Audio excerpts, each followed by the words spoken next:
A very good morning to all of you, very good evening to all of you. कैसे हैं सब लोग? I hope so मेरा बच्चा, आप सब लोग बहुत अच्छे होंगे।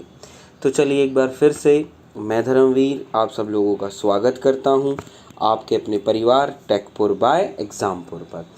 तो जल्दी से एक बार सभी लोग क्लास को शेयर कर दीजिए। आज जो हम स्टार्ट करने वाले हैं, एक नया टॉपिक स्टार्ट करने वाले हैं, that means there is a refrigerant. ठीक है, और पहले ही बता दे रहा हूँ, यूपीपीएससी एई के लिए इतना मान के चलो 2 से 4 क्वेश्चन, मैं बोलना चाहता हूँ 2 to 3 क्वेश्चन, 2 to 3 क्वेश्चन आपके रेफ्रिजरेंट से 101% श्योर हूँ 2 to 3% तुम्हारे आएंगे ही आएंगे। ठीक है, तो चलिए तो स्टार्ट करेंगे। तो स्टार्ट करने से जल्दी से क्लास को शेयर कर दीजिए। जितने भी बच्चे हों अपने क्लास को शेयर करें, अपने दोस्तों के साथ बताया करो ताकि का नंबर ऑफ़ स्टूडेंट यहाँ पर आ सके। ठीक है, राम राम सर प्रेजेंट लगाने आया हूँ। कोई बात नहीं भाई, आए तो हो ना, बहुत अच्छा लगा, वेरी गुड इवनिंग। चलिए तो सबसे पहले मैं अपने बारे में बता देता हूँ मेरे बच्चे। मेरा नाम धर्मवीर वर्मा है। मैंने 3 बार गेट क्वालिफाई किया है, 14, 15 एंड 16। बेटा मैं एमटेक हूँ इन थर्मल इंजीनियरिंग और 7+ ईयर का मुझे टीचिंग एक्सपीरियंस है। बीटेक कॉलेज में भी पढ़ाया है और डिप्लोमा कॉलेज में भी पढ़ाया है। ठीक है, 4 साल से ज़्यादा मुझे कॉम्पिटिटिव एग्ज़ाम की तैयारी करवाते हुए बहुत सारे बच्चों को ऑफलाइन पढ़ाया है। ऑनलाइन तो मैं अभी आया हूँ थोड़े दिन पहले, लेकिन ऑफलाइन पढ़ाया और ऑफलाइन कई बच्चे मुझे जानते भी होंगे कि हाँ भाई धर्मवीर सर को ही हैं। ठीक है, चलिए तो दैट मीन्स आज जो हम स्टार्ट करने वाले हैं वो क्या स्टार्ट करने वाले हैं मेरा बच्चा, that means there is refrigerant. तो वेरी फर्स्ट मैं आपको बता दूँ 2 to 3 मार्क्स मान के चलो, 2 to 3 मार्क्स मान के चलो कि यूपीपीएससी एई में तुम्हें क्वेश्चन ज़रूर मिलेगा 2 to 3 मार्क्स का तुम्हें ज़रूर मिलेगा। ठीक है, आप ध्यान रखिएगा। ठीक है, चलिए अब मैं रेफ्रिजरेंट स्टार्ट करने से पहले मैंने आप लोगों को एक होमवर्क दिया था। कितने लोगों को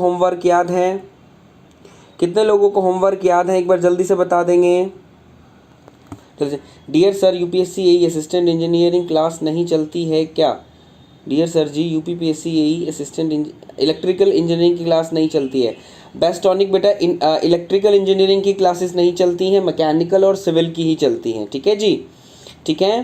तो रिप्लाई, तो मैं यही चीज़ बोलना चाहता हूँ बेटा, आप लोगों को मैंने एक होमवर्क दिया था कि आइसेंट्रोपिक एफिशिएंसी के अंदर जब भी हम निकालते हैं तो हम कंप्रेसर की निकालते हैं तो हम लिखते हैं आइडियल अपॉन में एक्चुअल, गॉट इट। और जब हम टरबाइन के लिए निकालते हैं तो हम लिखते हैं एक्चुअल अपॉन में आइडियल। सिर्फ एक बंदे का मेरे पास आंसर आया, सिर्फ एक बंदे का, उसके अलावा मेरे पास किसी का भी आंसर नहीं आया। दिस इज़ टू बैड बेटा, बहुत बुरा लगा कहने के बावजूद कि मुझे ऑफलाइन कमेंट करके आप मुझे बताइए कि आप एक चीज़ है, उसके बावजूद कहने के बावजूद, वो तो बिना कहे आप करो तो आपकी बात होती है, कहने के बावजूद आप लोगों ने दैट मीन्स आंसर नहीं दिया। तो दैट मीन्स सोच सकते हो मुझे कितना बुरा लगा होगा, है ना। और एक बंदे ने मुझे रिप्लाई किया था जिसका नाम है अरुण यादव। तो Arun ji thank you so much, may God bless you. और इसी चीज़ से तुम लोगों का दिखाई दे रहा है कि आप कितना मेरे लिए दैट मीन्स ईमानदारी रखते हो और कितनी मेरी बातें मानते हो और कितना मेरे से पढ़ना चाहते हो। क्योंकि मैं हमेशा एक बात बोलता हूँ कि जब होगा तो किसी का मन नहीं करता है। ठीक है, लेकिन फिर भी चलो, अब मैंने ये छेड़ ही दिया है तो मैं इसको कंप्लीट करवाऊंगा ही। ठीक है, चलो तो हमारे पास आ जाता है आइसेंट्रोपिक एफिशिएंसी क्यों होती है। क्योंकि बेटा सबसे पहले मैं आपको बता दूं, हमेशा जो एफिशिएंसी होती है it is always from the storage space in order to provide और maintain the lower temperature as compare to surrounding. अगर मेरा बच्चा आप लोगों को, जैसे आपका घर में रेफ्रिजरेटर है, आपका एयर कंडीशनर है, आपका वाटर कूलर है, तो ऑब्वियसली बात है एयर कंडीशनर है, रूम के अंदर टेम्परेचर को मेंटेन करता है। तो वो टेम्परेचर मेंटेन करने के लिए आपको एक वर्किंग फ्लूइड चाहिए होता है। उस वर्किंग फ्लूइड को आप लोग क्या बोलते हैं? रेफ्रिजरेंट बोलते हैं। गॉट इट मेरा बच्चा?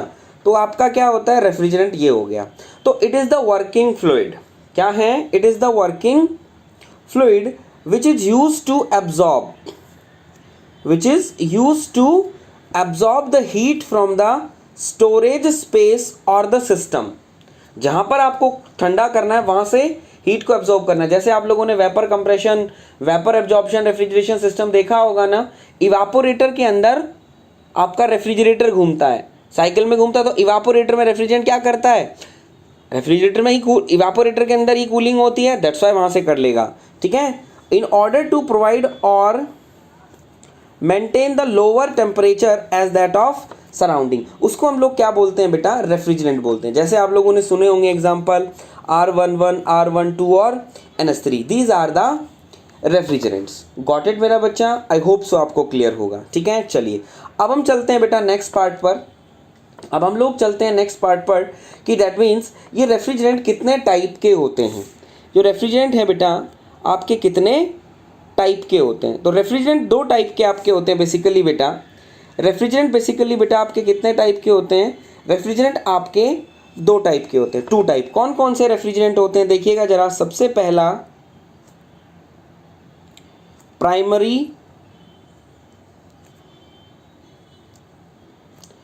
Primary refrigerant. मैं जितना रेफ्रिजरेंट पढ़ाऊंगा उतना कोई पढ़ाता भी नहीं होगा।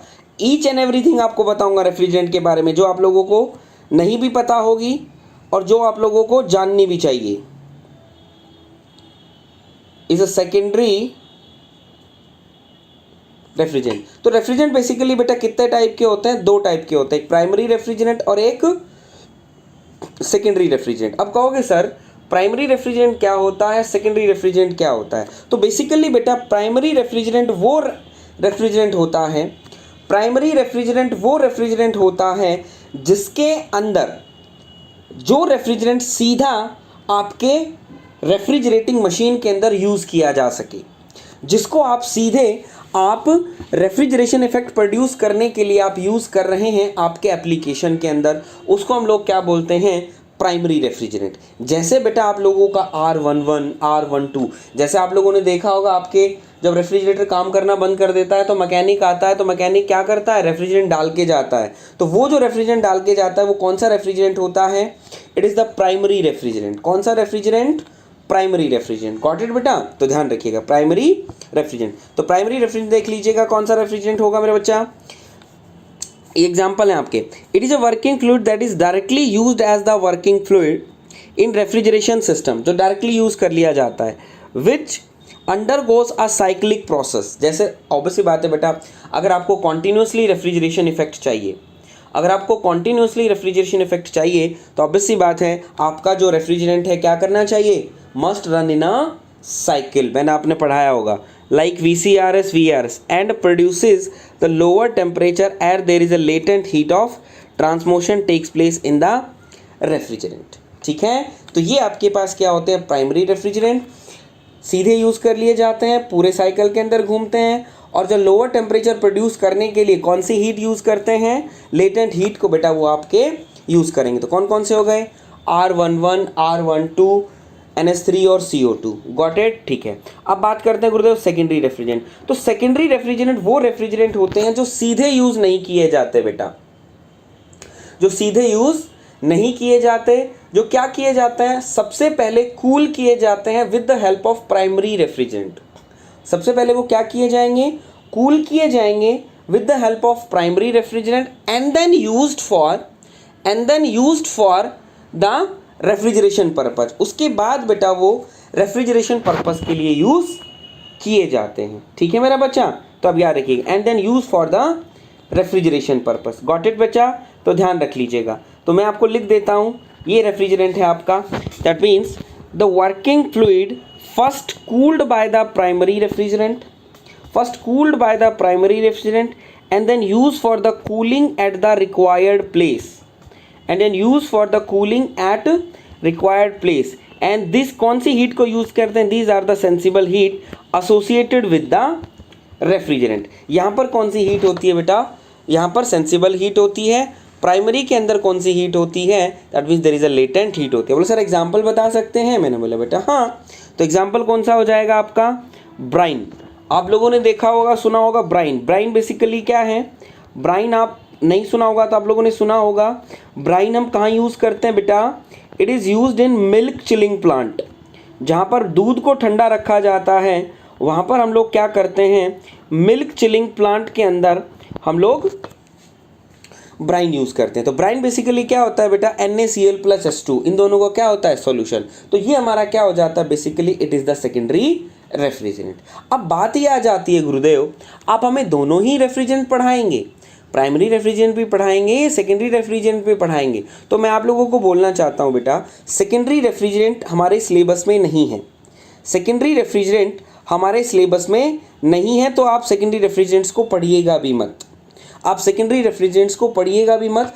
लेकिन आपको मैं क्या करूँगा, आपको मैं कुछ एग्जाम्पल्स दे दूँगा सेकेंडरी रेफ्रिजरेंट के, मैं आप लोगों के कुछ एग्जाम्पल दे दूँगा सेकेंडरी रेफ्रिजरेंट के, जो रेफ्रिजरेंट आपको यूज़ करने होंगे इन द एप्लीकेशंस। जैसे एग्जाम्पल, एग्जामिनर आपसे पूछ लेता है कि ब्राइन कहाँ यूज़ होता है, या आपको कह दे कि मिल्क चिलिंग प्लांट के अंदर हम कौन सा रेफ्रिजरेंट यूज़ करते हैं, तो आपका क्या आंसर आएगा? ब्राइन आएगा ना। तो आप कह देंगे कि सर ब्राइन जो है सेकेंडरी रेफ्रिजरेंट है। फिर तो बेटा ऐसे हम लोग क्या करेंगे, कुछ रेफ्रिजरेंट्स मैं आप लोगों को बता दूंगा, उनका आप क्या कीजिएगा, नाम याद कर लीजिएगा, ताकि आपको क्वेश्चन पूछे तो आप क्वेश्चन को ना तो छोड़ें और ना ही गलत कर पाएँ। आई होप सो बेटा आप मुझे समझ पा रहे होंगे, आई होप सो मेरा बच्चा आप मुझे समझ पा रहे होंगे जो मैं कह रहा हूँ। मेरे बच्चा एक बार मुझे जल्दी से बता देंगे, मेरे बच्चे एक बार जल्दी से मुझे बता देंगे, गॉट इट है ना? हाँ सर, तो हम लोग सिर्फ पढ़ेंगे क्या, that means there is a primary refrigerants मैं आप लोगों को पढ़ाऊँगा, ठीक है। चलिए अब हम चलते हैं बेटा नेक्स्ट टॉपिक, जिसका नाम है designation of the refrigerant. Designation जैसे क्या करता है, यहाँ से आपको एक क्वेश्चन जरूर मिलेगा, जितना मुझे लगता है यूपीपीएससी एई के अंदर, यहाँ से आपको एक क्वेश्चन जरूर मिलेगा यूपीपीएससी एई के अंदर। अब कहोगे सर यूपीपीएससी एई के अंदर एक कैसे मिलेगा, तो ये इस तरीके से मिलेगा। कैसे? आपको अलग अलग तरीके से रेफ्रिजरेंट को डेजिग्नेट करना होगा। आप लोगों ने सुना होगा कि रेफ्रिजरेंट सैचुरेटेड होते हैं, अनसैचुरेटेड होते हैं, एजियोट्रॉप्स होते हैं, इनऑर्गेनिक्स होते हैं, इस तरीके से। तो मैं वो आपको वन बाय वन हर एक चीज़ बताऊंगा, फिर आप देखिएगा कि किस किस तरीके से आप उनको डेजिग्नेट कर सकते हैं। गॉट इट मेरा बच्चा? जल्दी से बता दीजिए कितने लोग तैयार हैं, कितने लोग तैयार हैं रेफ्रिजरेंट्स का डेजिग्नेशन करने के लिए? कितने लोग तैयार हैं, जल्दी से बताओ, हरी आप कितने लोग तैयार हैं, जल्दी बताएं मेरे बच्चे।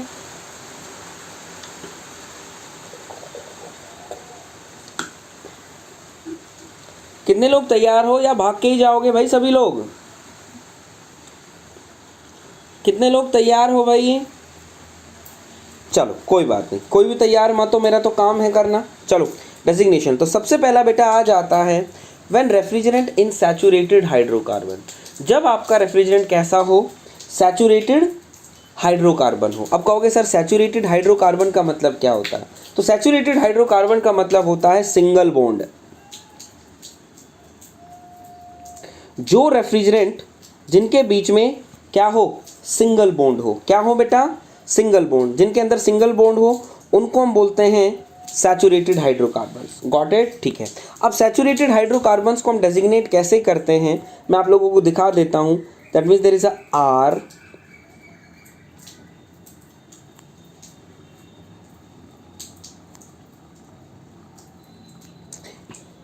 ठीक है, M-1 N+1 is P। Designation बता रहा हूं, इस तरीके से सैचुरेटेड हाइड्रोकार्बन को डेजिग्नेट किया जाता है, फर्स्ट थिंग। सेकंड मेरा बेटा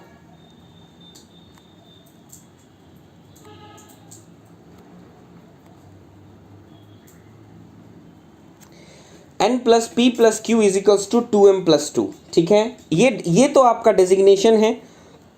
ये जो मैंने नीचे लिखी है NP वाला, ये आपका रिलेशन है किस चीज़ का, मैं आपको बता दूंगा क्या निकालने का। ठीक है, एक और चीज़ मैं यहाँ पर लिखूंगा मेरा बच्चा, CH,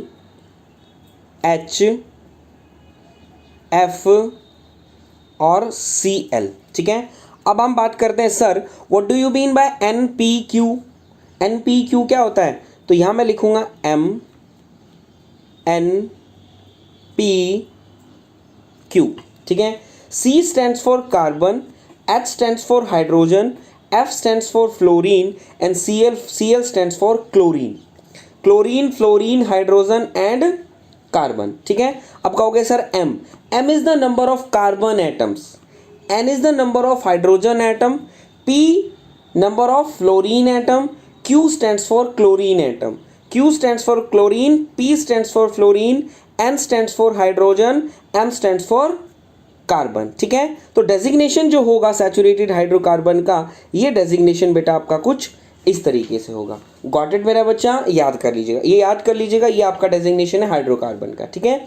ये मैंने आपको बता दिया है, ये आपकी कैलकुलेशन है फॉर द क्यू अगर आपको निकालना हो तो उसके लिए, ठीक है।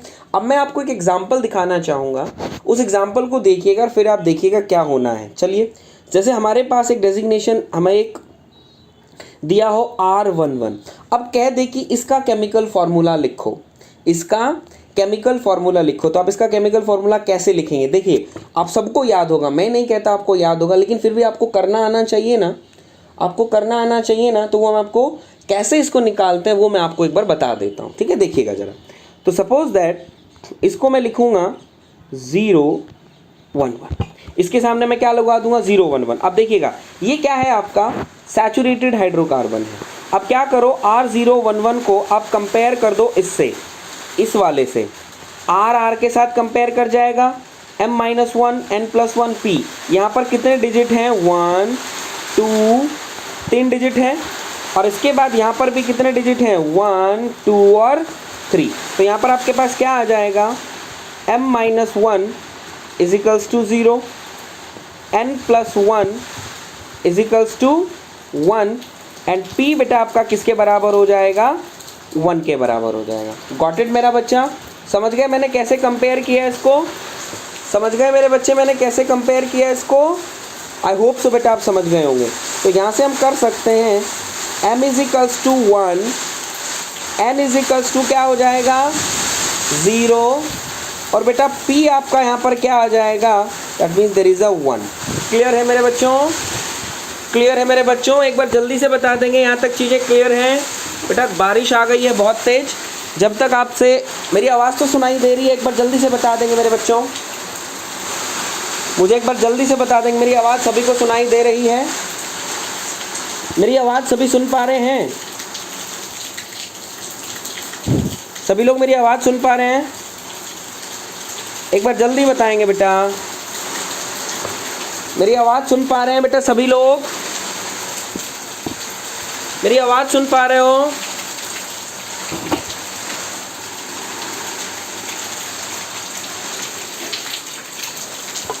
जल्दी से एक बार बता देंगे, मेरी आवाज़ सुन पा रहे हैं बेटा? ठीक है, तो ये हमारे पास यहाँ पर ये आ गया। अब हम क्या करेंगे, यस सर, ठीक है, चलिए, डिस्टर्बेंस तो नहीं है ना विजय जी? तो ये आपके पास आ गया यहाँ पर। अब हम लोग वैल्यू पुट कर दें, M1 आ गया, N0 आ गया, P1 आ गया। अब हम लोगों के पास क्या है, Q की वैल्यू नहीं है, Q की वैल्यू नहीं है। तो Q की वैल्यू अगर हम निकालेंगे तो कैसे निकालेंगे मेरे बच्चे, Q की वैल्यू हम कैसे निकालेंगे? तो N P is equals to 2M plus 2। N आपका 0 है, P आपका 1 है, Q आपके पास ये हो जाएगा 2 इंटू 1 प्लस में 2। तो यहाँ से बेटा आपका Q कितना आ जाएगा, Q हमारे पास आ जाएगा कितना, 3। Q आपके पास कितना आ जाएगा बेटा, 3 आ जाएगा, आ जाएगा 3। बोला हाँ गुरुदेव। जब हमारे पास यहाँ पर 3 आ गया तो हम लोग पुट कर दें, हम लोग पुट कर दें, देखना ज़रा, हम लोग पुट कर दें। बोला हाँ गुरुदेव पुट कर दो। तो हमारे पास क्या हो गया, C कितना है 1, C1 H0 F1 Cl कितना 3। तो हमारे पास केमिकल फार्मूला क्या होगा इसका, जल्दी से बताओ आप लोग, केमिकल फार्मूला क्या होगा, जल्दी से बताओ एक बार। तो बोले सर केमिकल फार्मूला इसका हो जाएगा CFCl3। तो आपका केमिकल फार्मूला केमिकल फार्मूला आपका क्या हो जाएगा, CFCl3। तो हम यहाँ पर कह देंगे, जल्दी से एक बार बता दीजिए, चीज़ें क्लियर हैं बेटा यहाँ तक?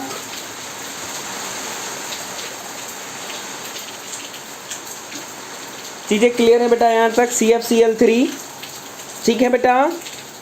चलो, अब ये जब आपने निकाल लिया है, जब ये आपने निकाल लिया है तो मुझे अब जल्दी से मेरे बच्चे मुझे R12 का फार्मूला बताएंगे। R12 का क्या केमिकल फार्मूला आएगा, जल्दी से बताओ।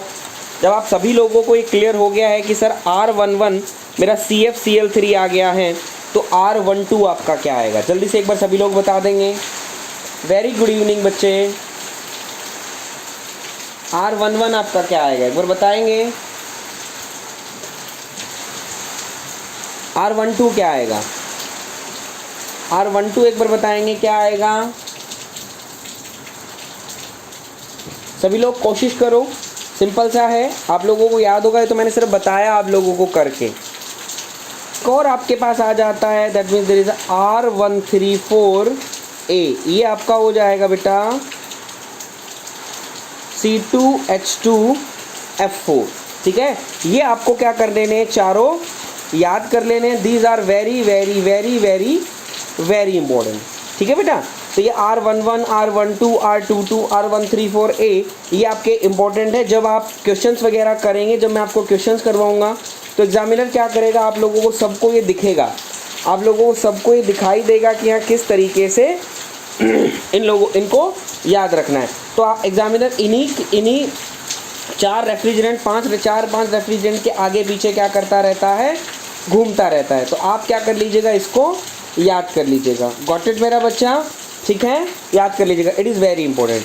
अब बात ये आ जाती है गुरुदेव, अब ये बात आ जाती है गुरुदेव, अब हम लोगों ने ये रेफ्रिजरेंट पढ़ लिया, हम लोगों ने रेफ्रिजरेंट पढ़ लिया। अब रेफ्रिजरेंट बोला सर किसी भी, सर जी मेरे पास है फ़ोन में क्लास ले रहा, सर जी मेरे पास है फ़ोन में क्लास ले रहा हूँ, मैं थोड़ी देर बाद बात करवा दूँगी। पापा तो नीचे हैं कभी, हाँ हाँ पता नहीं, अब तो मेरे पास पापा का फ़ोन तो मेरे पास है एक्चुअली, आधे घंटे में करवाऊँगा। ठीक ठीक ठीक। अगर जब देखो बारिश भी हो रही है, मैं क्लास ले रहा हूँ, आप जो कि मन ध्यान ना मैं तो आधा घंटा में करवाया आपने बात, है ना।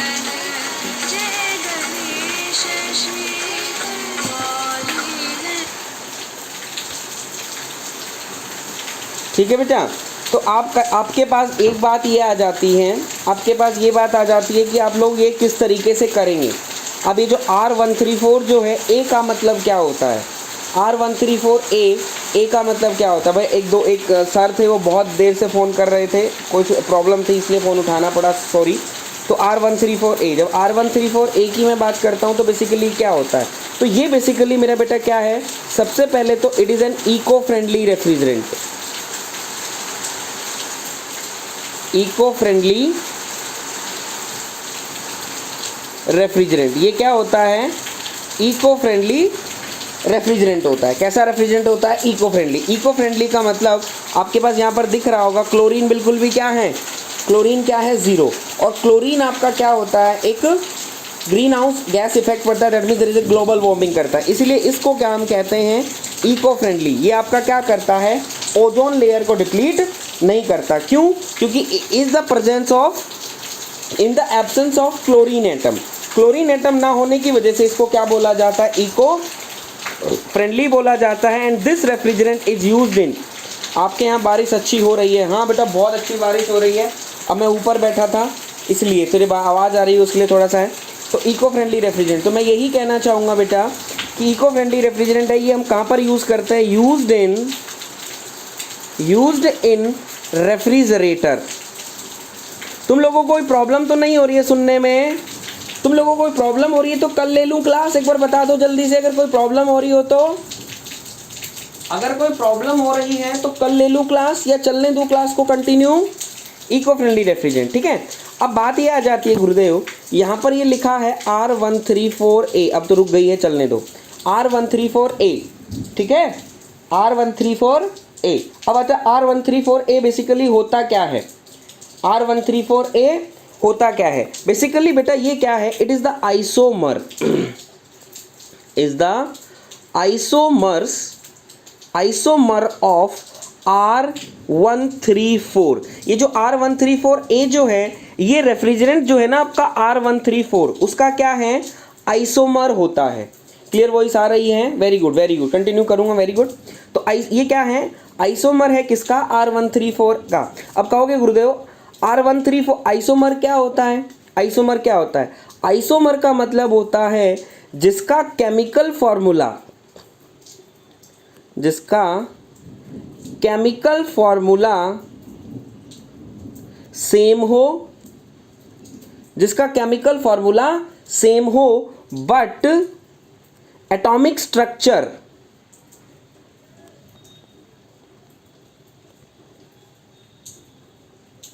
एटॉमिक स्ट्रक्चर क्या हो आपका, डिफरेंट हो। एटॉमिक स्ट्रक्चर जो है वो आपका क्या हो, डिफरेंट हो। उनको हम लोग क्या बोलते हैं बेटा, आइसोमर्स बोलते हैं। क्या बोलते हैं, आइसोमर्स बोलते हैं, जिनका एटॉमिक स्ट्रक्चर क्या हो, डिफरेंट हो। केमिकल फॉर्मूला जैसे मैं आपको दिखाऊं, अगर हम बात करते हैं R134A और R134A, इन दोनों का फॉर्मूला क्या होगा, C2H2F4। सेम फॉर्मूला होगा इसका, C2H2F4। बट जैसे हम बात करें C2H2 की तो CCH2, ठीक है। जैसे हम बात कर लें, यहां पर आपका H है, यहां पर आपका H है, ये क्या है, C2H2F4 है, ठीक है। अब क्या हो जाए, अब आपके पास ये एक डायग्राम है, अब यही सेम चीज अगर हम ऐसे कर दें, CC यहां यहां यहां यहां पे ये लगाए, आपने क्या कर दिया, H यहां लगा दिया, H यहां लगा दिया, F F F F, तो ऑब्वियसली बात है दोनों के अंदर डिफरेंस आ गया। दैट मींस दोनों के अंदर क्या आ गया, डिफरेंस आ गया। पहले में दोनों नीचे H था, यहां पर क्या आ गया, H, तो दैट मींस एटॉमिक स्ट्रक्चर आपका क्या हो गया, डिफरेंट हो गया। इनको हम क्या बोल देते हैं, आइसोमर्स। तो आप याद रखिएगा मेरा बच्चा, कि किसी भी रेफ्रिजरेंट के सामने, अगर किसी भी रेफ्रिजरेंट के सामने ऐसे अगर लिखा हुआ A B C D E अगर ऐसा कुछ लिखा हुआ हो तो समझ जाना वो जो रेफ्रिजरेंट है, उस रेफ्रिजरेंट का क्या है, आइसोमर है। उस रेफ्रिजरेंट का क्या है, आइसोमर है। आई होप सो मेरा बेटा आप लोगों को क्लियर हो गया होगा कि आइसोमर क्या होता है। एक बार जल्दी से बता दीजिए, यहां तक चीजें क्लियर हैं सभी लोगों को, हरी आप, यहां तक सभी लोगों को क्लियर है, जल्दी से बता देंगे मेरे बच्चे, ठीक है। तो अगर वीडियो अच्छा लग रहा हो तो वीडियो को लाइक कर देंगे। और बेटा थोड़ी सी प्रॉब्लम मेरी वजह से हुए उसके लिए सॉरी है। उन अंकल का पापा का फ़ोन यूज़ कर रहा था तो 5-6 बार फ़ोन आ चुका था, इमरजेंसी सी, दैट्स वाई मुझे उठाना पड़ा, उसके लिए सॉरी है मेरा बच्चा, ठीक है। वीडियो अच्छा लगा, वीडियो को लाइक कर दीजिएगा। लोग पहली बार चैनल देख रहे हैं, चैनल को सब्सक्राइब कर लीजिएगा और एक बार क्लास को शेयर कर दीजिएगा। गॉट इट बेटा। चलिए चलें आगे। चलिए अब हमारे पास दूसरा जो टॉपिक आता है वो आता है क्या, कि जब आपका पहले क्या था, आपका रेफ्रिजरेंट सैचुरेटेड था, अब आपका रेफ्रिजरेंट क्या है, अनसैचुरेटेड। क्या है, when the refrigerant is unsaturated. Unsaturated का मतलब क्या होता है, कोई बताएगा मुझे, व्हाट इज अनसैचुरेटेड, कोई मुझे बताएगा अनसैचुरेटेड का मतलब क्या होता है, कोई मुझे बताएगा अनसैचुरेटेड का मतलब क्या होता है, कोई बताएगा मुझे अनसैचुरेटेड का मतलब। बोला सर अनसैचुरेटेड का मतलब होता है, सर एसी में देखा 4R1, हाँ आजकल के बेटा R410A R32 भी यूज करते हैं यार, आज के रेफ्रिजरेंट हैं, ठीक है। तो क्या होता है, बोला सर जिनके अंदर डबल बॉन्ड होते हैं,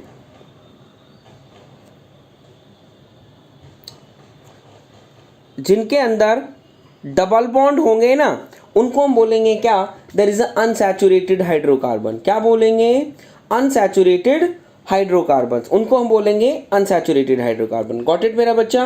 बोला हाँ गुरुदेव ठीक है। चलिए अब हम बात करते हैं, बोला सर अनसैचुरेटेड हाइड्रोकार्बन को हम डेजिग्नेट कैसे करेंगे, तो देखिए जैसे मैंने आप लोगों को वो दिखाया था वैसे ही हम लोग इसको डेजिग्नेट करेंगे। कैसे, अब वहां पर हम लोग क्या कर रहे थे, सिंपल सा है,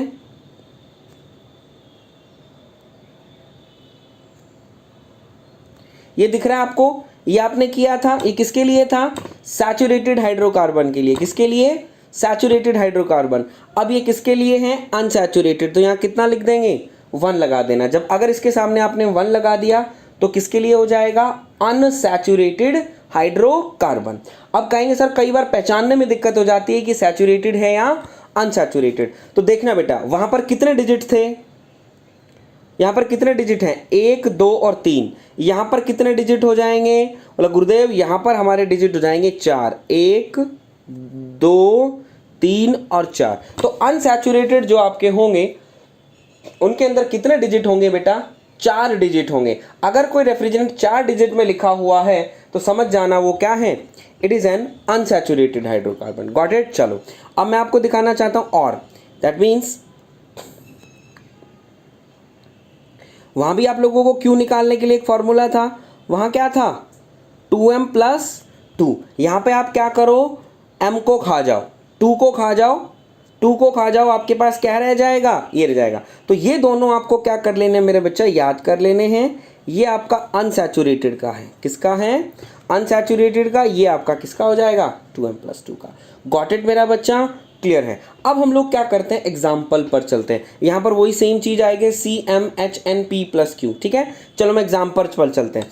अब आप लोगों ने क्या किया था, वहां पर मैंने R11 R12 दिया था, फिर मैंने आप लोगों को केमिकल फॉर्मूला पूछा था ना। यहाँ पर आपको क्या करना है, मैं यहाँ पर आप लोगों को केमिकल फॉर्मूला देता हूँ C2H4। आप मुझे इन टर्म्स ऑफ डेजिग्नेट करके बताओ कि इसको कैसे डेजिग्नेट करोगे, इसको मुझे डेजिग्नेट करके बताओ कि इसको कैसे डेजिग्नेट करोगे। चलो जल्दी बताओ कैसे डेजिग्नेट करोगे।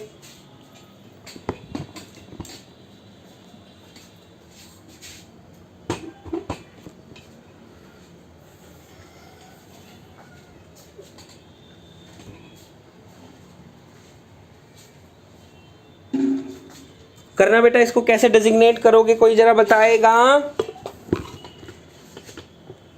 कोई जरा बताए कैसे डेजिग्नेट करोगे इसको।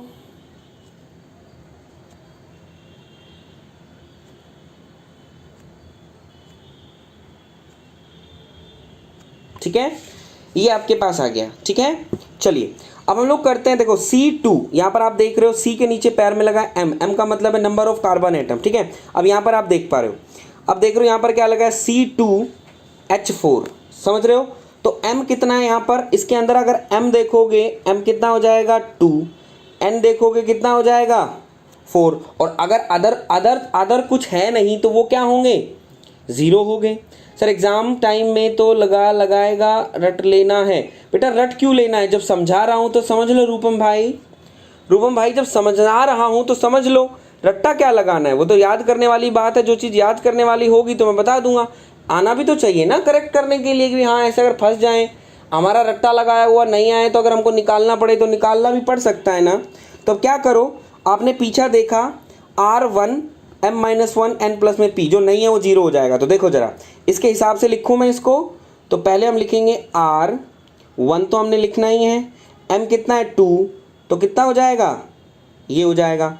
N कितना है 4, प्लस में क्या था 1, P हमारा क्या है 0, जब नहीं है तो क्या हो गया 0, तो हमारे पास ये क्या आ जाएगा, फिर से R1150। तो C2H4 को आप क्या लिख सकते हो, R1150, क्या लिख सकते हो, C2H4 कैसे डेजिग्नेट किया जाएगा, R1150। गॉट इट मेरा बच्चा, आई होप सो आपको क्लियर होगा, ठीक है। चलो एक एग्जाम्पल और करोगे, चलो SSC JE exam date, Amit Sharma बेटा एसएससी जेई एग्जाम डेट आपको बताया तो है, दैट मीन्स 27 अक्टूबर से लेके 30 अक्टूबर ये आपकी डेट दी हुई है। एसएससी जेई वाली ना, इनके बीच में आपका एग्जाम हो जाएगा, इनका एग्जाम हो जाएगा। Got it. चलिए अब मैं आपको एक एग्जांपल देता हूँ, दूसरा कीजिएगा जरा C3H8, जरा कोई ये मुझे करके दिखाए। C3H8 ये क्या आएगा, जल्दी से कोई जल्दी से बताए जरा। C3H8 अगर आप इसको डेजिग्नेट करेंगे तो कैसे डेजिग्नेट करेंगे, जल्दी से बताइए बेटा। कंफर्म है क्या, कंफर्म तो बेटा कुछ भी नहीं होता अमित भाई, कंफर्म तो कुछ भी नहीं होता अमित भाई। जैसे स्थिति चल रही है अमित भाई, लगता है आपको सुबह से कोई मिला नहीं मेरे बच्चे ना, आप मेरी टांग खींचने आ गए, आपको लगा यूं ही है कोई पढ़ा रहा होगा, चलो मज़े लेने चल पड़ते हैं ना भाई। चलो कोई बात नहीं। तो अमित भाई आपकी सूचना के लिए बता दूं, मैं यही कहना चाहता हूं बेटा, अभी ये दो बार पोस्टपोन हो चुकी, अगर यही स्थिति चलती रही तो मेरा बच्चा ये पेपर जरूर आगे भी पोस्टपोन हो जाएगा, अगर ऐसी ही कंडीशन चलती रही तो। और अगर वैक्सीन वगैरह बन जाती है तो हमारा काम हो जाएगा, ठीक है अमित भाई। चलिए तो C3H8 को अब क्या लिखोगे, वही चीज़ R1 3 माइनस 1, 8 प्लस 1 एंड 0, क्या आ गया R1290। ये आपका क्या हो जाएगा R1290। इसको बेटा हम ऐसे भी लिख देते हैं R290। गॉट इट बेटा, याद रख लीजिएगा। वेरी गुड विजय वर्मा, वेरी गुड। चलो अब हम लोग एक और एग्जांपल लेकर चलते हैं। There is a C4H10। एक और एग्जांपल लेकर चलते हैं C4H10। जरा इसको कोई लिख के दिखाए, इसको कैसे डिजिग्नेट करेंगे, इसको कैसे डिजिग्नेट करोगे? C4H10 इसको कैसे डिजिग्नेट करोगे? बोलो सर इसको डिजिग्नेट करने के लिए हमारे पास आएगा R10।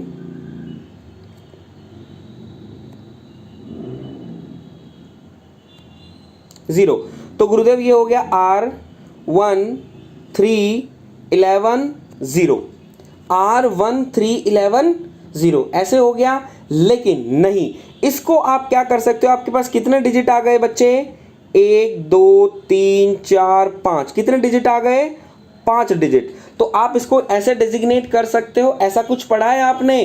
बोला सर नहीं। तो C4H10 ऐसे डिजिग्नेट नहीं होता है। C4H10 ऐसे डिजिग्नेट नहीं होता है। क्यों? क्योंकि आपके पास यहाँ पर 5 डिजिट आ जाते हैं और अनसैचुरेटेड के लिए हमारे पास यहाँ पर कितने होने चाहिए?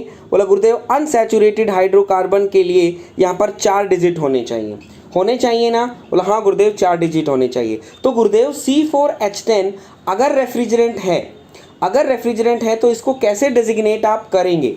तो इसको बेटा डिजिग्नेट करने के लिए हमारे पास स्पेशल केस आता है। हमारे पास एक स्पेशल केस आ जाता है। वो स्पेशल केस आपका क्या कहता है कि C4H10 आप डिजिग्नेट करेंगे कैसे? R600 और R600A, R600 और R600A। C4H10 is a special case और स्पेशल केस में आप करेंगे R600 एंड R600A। तो हम लोग लिख देंगे बेटा तो R600 आपका क्या हो जाएगा? इज N का मतलब normal butane, is a normal butane. R ये क्या हो जाएगा? There is a iso butane. R600 is N butane, R600A is the iso butane. तो ये बेटा आप याद कर लीजिएगा। कई बार देखना आपको सीधा ये एग्जामिनर क्वेश्चन पुटअप कर लेता है। तो ये जो चीज़ बता रहा हूँ वो आप याद कर लीजिएगा। Got it? चलिए अब हम चलते हैं मेरे बच्चा नेक्स्ट पार्ट पर जिसका नाम होता है इनऑर्गेनिक रेफ्रिजरेंट।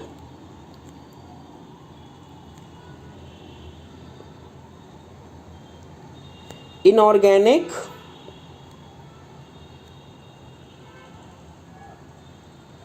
रेफ्रिजरेंट। ऐसे एक ही स्पेशल केस है क्या बेटा? हाँ ऐसे एक ही स्पेशल केस है और स्पेशल केस हम लोग होते हैं सूरज भाई, और भी स्पेशल केसेस हैं लेकिन वो हम लोगों से पूछे नहीं जाते हैं। जो ज़्यादातर पूछा गया है मैं आपके साथ वही डिस्कस कर रहा हूँ सूरज भाई, ठीक है? तो इनऑर्गेनिक रेफ्रिजरेंट, क्योंकि रेफ्रिजरेंट एक तो है नहीं, क्लासिफिकेशन इनकी बहुत ज़्यादा है, दैट्स वाई एक ही स्पेशल केस बनता है। Got it? चलिए तो अब हम लोग बात कर लेते हैं क्या? Inorganic refrigerant. तो इनऑर्गेनिक रेफ्रिजरेंट यानी मैन मेड रेफ्रिजरेंट, जो आदमी ने खुद बनाए। तो दैट मीन आप कह देंगे R700 प्लस मॉलिक्यूलर वेट। आप क्या कह देंगे? R is equals to R700 plus molecular weight. ये क्या होते हैं आपके? इनऑर्गेनिक होते हैं। दैट मीन जिनके साथ 700 आ जाए, R700 जिनके साथ भी लिखा हो उनको आप बोलेंगे क्या? Inorganic refrigerant. क्या बोलेंगे? Inorganic refrigerant. बोला सर एग्जांपल बता सकते हैं? मैंने बोला बेटा हाँ बता सकता हूँ। जैसे मेरा बच्चा NH3 आप एज ए रेफ्रिजरेंट यूज़ करते हो? NH3 आप रेफ्रिजरेंट यूज़ करते हो? अच्छा करते हो तो कहाँ यूज़ करते हो ज़रा बताओ। अगर किया है NH3 रेफ्रिजरेंट को कहाँ यूज़ किया होगा जल्दी से बताओ। तो ये क्या है, इसको आप कैसे डिजिग्नेट करेंगे? 700 प्लस आपको क्या लिखना है? मॉलिक्यूलर मास या मॉलिक्यूलर वेट। तो H का क्या होता है? 1 तो 3 और नाइट्रोजन के कितना हो गया? 14। तो कितना हो जाएगा सर? 17, तो ये क्या आ गया आपका R717, ये आपका क्या हो जाता है NH3 हो जाता है, क्या हो जाता है NH3। ऐसे ही मेरा बच्चा, ऐसे ही आपके पास और भी रेफ्रिजरेंट आएंगे जैसे CO2,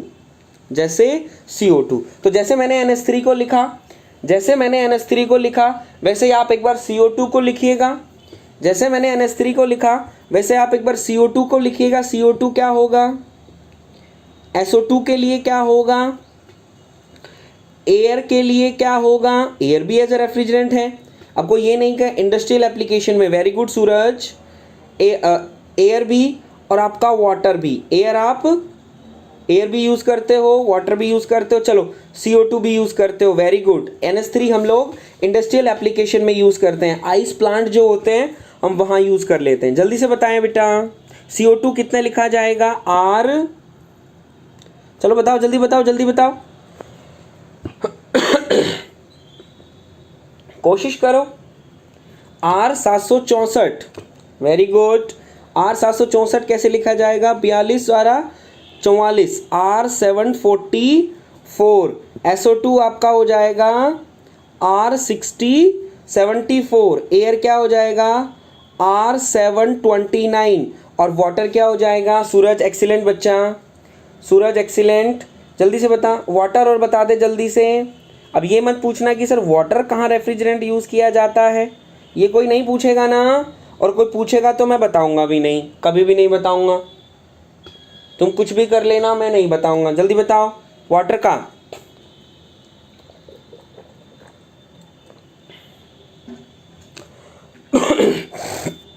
वेरी गुड सूरज भाई।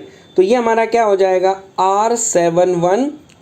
तो बेटा ये आप याद कर लीजिएगा, ये आपके ऑर्गेनिक रेफ्रिजरेंट्स हैं। ये एग्जामिनर क्या कर लेता है, आपसे सीधा सीधा पूछ लेता है। जब मैं आपको क्वेश्चन आंसर की प्रैक्टिस करवाऊंगा तब आपको दिखेगा कि यार गुरुदेव ये तो सर ने जो कराया था वो तो सेम पूछा हुआ है, जो सर ने करवाया था वो सेम पूछा हुआ। तो आप इनको याद कर लीजिएगा। मैं कह रहा हूँ बेटा, जितना मैं रेफ्रिजरेंट आप लोगों को पढ़ाऊँ, मैं ये कहना चाहता हूँ, एक रेफ्रिजरेंट अगर यहाँ से क्वेश्चन बाहर आ जाए, रेफ्रिजरेंट से, तो मैं भी यहीं बैठा हूँ, तुम भी यहीं बैठे हो, क्लास लेता रहता हूँ, तुमको भी पता है, तो कभी भी आके बोल देना सर आप झूठ बोल रहे थे, ठीक है मेरा बच्चा। तो अगर वीडियो अच्छा लग रहा है तो मेरा बच्चा वीडियो को लाइक कर दीजिएगा।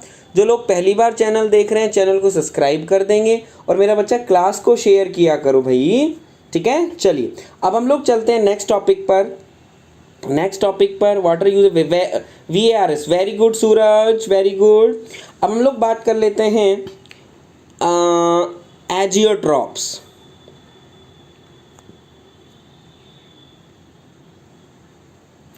ये क्या है आपका, azeotropes, AGEOTROPES, there is azeotropes. अब क्या हो गया सर एजियोट्रॉप, ये भी क्या होते हैं बेटा, ये भी रेफ्रिजरेंट होते हैं। ये क्या होते हैं सुनिएगा जरा, दीज आर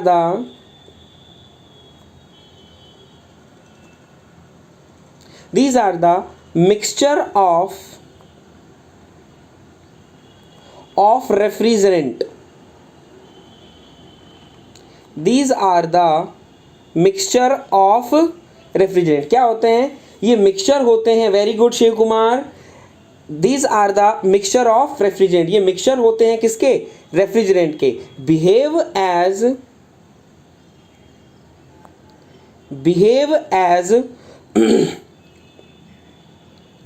प्योर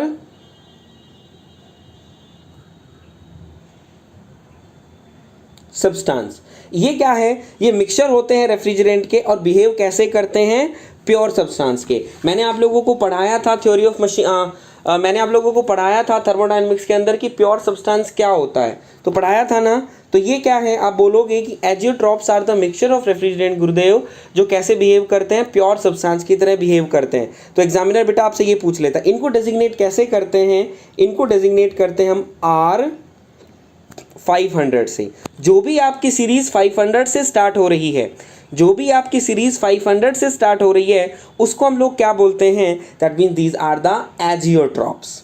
क्या बोलते हैं, दीज आर द एजियोट्रॉप्स, ठीक है। अब हमारे पास आ जाए जैसे R502, R504, 4। ठीक है, अब कई बार पूछते हैं बोले गुरुदेव जो R500 है कोई मिक्सर बता सकते हो, किस किस का मिक्सर होता है? पूछा नहीं जाता, मैं आपकी नॉलेज के लिए बता देता हूँ। R500 जो है वो मिक्सर होता है आपका R22 एंड R115 का। ये बेटा R22 R115 का बेटा आपका क्या होता है? मिक्सचर होता है R500। ठीक है, तो एजियोट्रॉप्स होते हैं behave as a pure substance. ठीक है, क्लियर है? तो याद कर लीजिएगा। एक और चीज आ जाती है बेटा जिसका नाम आप लोगों ने शायद नहीं सुना हो, जिसको हम बोल देते हैं नॉन एजियोट्रॉप्स। नॉन एजियोट्रॉप्स क्या हो जाएंगे? Non azeotropes. ठीक है, अब मुझे एक बार जल्दी से बता दो, नॉन एजियोट्रॉप आप किसको बोलोगे? नॉन एजियोट्रॉप आप किसको बोलोगे? एक बार जरा बताएगा कोई। नॉन एजियोट्रॉप आप किसको बोलोगे? जरा कोई बताए। जैसे मैंने एजियोट्रॉप बोला, नॉन एजियोट्रॉप आप किसको बोलोगे? जल्दी बताओ, हरी आप।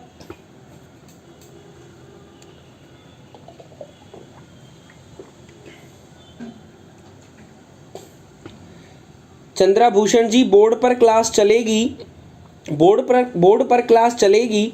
और बोर्ड पर शायद नेक्स्ट वीक से क्लास चल जाए। मेरे साथ एक छोटी सी ट्रेजेडी हो गई थी जिस वजह से मैं नहीं जा पाया। और दूसरी बात चंद्रभूषण जी, अगर पढ़ना चाहते हो तो आप यहाँ भी पढ़ सकते हो। चंद्रभूषण जी, आप पढ़ना चाहते हो तो यहाँ भी पढ़ सकते हो, लेकिन पढ़ने के लिए एक इंटेंशन होनी चाहिए कि मुझे पढ़ना है। बोर्ड पर मैं ऐसा क्या पढ़ा दूंगा और यहाँ पर मैं ऐसा क्या नहीं पढ़ाऊँगा, है चंद्रभूषण जी? बोर्ड पर मैं ऐसा क्या पढ़ा दूंगा और यहाँ पर मैं ऐसा क्या नहीं पढ़ाऊंगा, वो तो एक इंटेंशन होनी चाहिए। और कमेंट करते हैं बेटा, कोई भी कमेंट कर सकता है। Got it? तो नॉन एजियोट्रॉप क्या होते हैं? वही चीज मिक्सचर होंगे बेटा रेफ्रिजरेंट का। क्या होगा? मिक्सचर होगा रेफ्रिजरेंट का।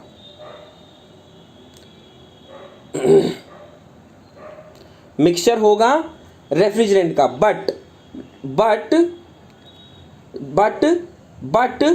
बट क्या? Pure substance, but not behave as pure substance. तो बेटा प्योर सब्सटेंस की तरह ये बिहेव नहीं करेगा। क्या करेगा बेटा? प्योर सब्सटेंस की तरह बिहेव ये नहीं करेगा। उसको हम बोल देते हैं नॉन एजियोट्रॉप। बोले सर नॉन एजियोट्रॉप का कोई एग्जाम्पल दे सकते हो? नॉन एजियोट्रॉप का कोई एग्जाम्पल दे सकते हो? मैंने बोला हाँ, जो बेटा आपका 400 से स्टार्ट होगा, जो रेफ्रिजरेंट आपका 400 से स्टार्ट होता है वो आपका क्या होता है बेटा? नॉन एजियोट्रॉप होता है। क्या होता है बेटा? आपका नॉन एजियोट्रॉप होगा। क्या होगा आपका? Non azeotrope. तो जितना बेटा मैंने आप लोगों को बताया है आप लोग देख लीजिएगा। ठीक है, इसके अंदर आपको याद क्या करना है? एजियोट्रॉप्स बेसिकली क्या होते हैं? एजियोट्रॉप्स मिक्सचर होते हैं रेफ्रिजरेंट के, जो किस तरीके से बिहेव करते हैं? प्योर सब्सटेंस की तरह बिहेव करते हैं। ठीक है, एक बात। और एक और चीज़ मैं आप लोगों से डिस्कस करना चाहता हूँ कि मैंने दैट मीन्स मैं जैसे प्रैक्टिस सेशन लगवाता रहता हूँ।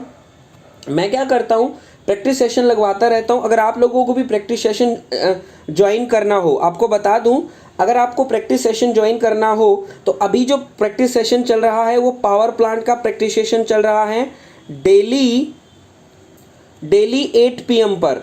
8 PM हमारा चैनल वही टैगपुर चैनल पावर प्लांट का मैं प्रैक्टिस सेशन चला रखा है। प्रैक्टिस सेशन है, आप ज्वाइन करना चाहते हो तो ज्वाइन कर सकते हो। डेली हमारा 8 बजे चलता है। ठीक है, चलो। तो मैं जब प्रैक्टिस सेशन करवाता हूँ तो वहाँ से मुझे एक और चीज़ पता चली क्वेश्चन के माध्यम से। वहाँ से क्या पता चला कि जो आपका एजियोट्रॉप होता है, एजियोट्रॉप मिक्सचर होता है, इसके अंदर क्या होता है? एक और करेक्टरिस्टिक होती है इनके पास, एक और डिफरेंट करेक्टरिस्टिक होती है इनके पास। वो क्या? कि इनका जो बॉइलिंग पॉइंट होता है वो डिफरेंट बॉइलिंग पॉइंट होता है। There is a different boiling point. That means क्या कहेंगे? There is a boiling difference. Sir कभी कभी आंसर में कुछ बॉइलिंग पॉइंट वाला आंसर दिया रहता है। हाँ बेटा, मैं वही लिख रहा हूँ सूरज भाई, मैं वही लिख रहा हूँ। एजियोट्रॉप के अंदर एक स्पेशल और करेक्टरिस्टिक होती है कि इनका जो बॉइलिंग पॉइंट होता है वो क्या होता है? डिफरेंट हो जाता है। क्यों हो जाता है? जैसे एग्जाम्पल देखोगे आप, एग्जाम्पल अगर आप देखोगे तो आप लोगों को पता है R500 जो है वो किसका किसका मिक्सचर है, R22 और R115, R22 और R115। इसका भी बॉइलिंग पॉइंट अलग होगा, इसका भी बॉइलिंग पॉइंट अलग होगा, दोनों का बॉइलिंग पॉइंट अलग होगा। बोलो हाँ या ना, बोलो दोनों का बॉइलिंग पॉइंट अलग होगा, हाँ या ना। बोलो हाँ गुरुदेव, दोनों का बॉइलिंग पॉइंट अलग होगा। जब इन दोनों का बॉइलिंग पॉइंट होता है, ये क्या करता है, इन दोनों के मिक्सचर से बनता है। तो जो थर्ड जो आपका मिक्सचर बनेगा, यानी आपका जो फाइनल मिक्सचर बनेगा, उसका रेफ्रिजरेंट क्या होगा, उसका रेफ्रिजरेंट क्या होगा, उसका रेफ्रिजरेंट बेटा डिफरेंट होगा। तो वो ये कह सकते हैं कि आपके जो एजियोट्रॉप्स है प्योर सब्सटेंस भी होते हैं, और दूसरी बात इनके पास एक स्पेशल कैरेक्टरिस्टिक होती है कि इनका जो बॉइलिंग पॉइंट होता है वो बॉइलिंग पॉइंट क्या होता है, डिफरेंट बॉइलिंग पॉइंट होता है। सूरज आई होप सो बेटा क्लियर हो गया होगा, आई होप सो आपको क्लियर हो गया होगा। ठीक है, तो चलिए, तो बेटा आज के लिए इतना काफ़ी है, आज के लिए इतना काफ़ी है। तो वीडियो अगर अच्छा लग रहा हो तो वीडियो को लाइक कर दीजिएगा, और चैनल पहली बार देख रहे हो तो चैनल को सब्सक्राइब कर दीजिएगा, और बेटा क्लास को शेयर किया करो ताकि अपने दोस्त आएँ। एक बात और, दूसरी बात मैं बोलना चाहता हूँ, कल हम लोग बेटा डिज़ायरेबल प्रॉपर्टी करेंगे रेफ्रिजरेंट की। Is a desirable property of refrigerant. तो बेटा जो आपकी रेफ्रिजरेंट, एक रेफ्रिजरेंट की कौन कौन सी डिज़ायरेबल प्रॉपर्टी, एक रेफ्रिजरेंट के अंदर कौन कौन सी डिज़ायरेबल प्रॉपर्टी होनी चाहिए, वो हम लोग क्या करेंगे, डिस्कस करेंगे। गॉट इट बेटा। तो आज के लिए इतना काफ़ी है। Thank you for stay with us. Video अच्छा लगा तो लाइक कीजिएगा, और अगर चैनल से पहली बार देख रहे हैं चैनल को सब्सक्राइब कीजिएगा, और कल के सेशन में आना ना भूलें। क्यों? क्योंकि बेटा it is the very important. आपको मैं बोलना चाहता हूँ, एक या दो क्वेश्चन आपको प्रॉपर्टी से जरूर मिलेगा। यूपीपीएससी एई में आपका एक या दो क्वेश्चन आपको प्रॉपर्टी ऑफ द रेफ्रिजरेंट से मिलेगा। सर टाइमिंग यही होगी बेटा, सेम टाइमिंग होती है 6 PM, सेम टाइमिंग होती है 6 PM में। मैं 2 क्लासें लेता हूँ यूट्यूब पे, एक 6 PM को और एक 8 PM पे। ये आपकी यूपीपीएससी एई के लिए होती है, और ये मेरा बेटा आपकी एसएससी जेई के लिए होती है। ठीक है, तो आप आ सकते हैं। सर आपने एक भी क्वेश्चन नहीं लगाया रेफ्रिजरेंट यूपीएससी एई का, नहीं जगाया जाएगा। हाँ, एक भी क्वेश्चन नहीं जाना चाहिए, बिल्कुल है, मैं इतना मानता हूँ, अगर पढ़ोगे तो नहीं जाएगा। तो thank you for stay with us. अपना ख्याल रखो, अपने परिवार का ख्याल रखो, खुश रहो और एग्ज़ाम की तैयारी करते रहो। थैंक यू सो मच मेरा बच्चा।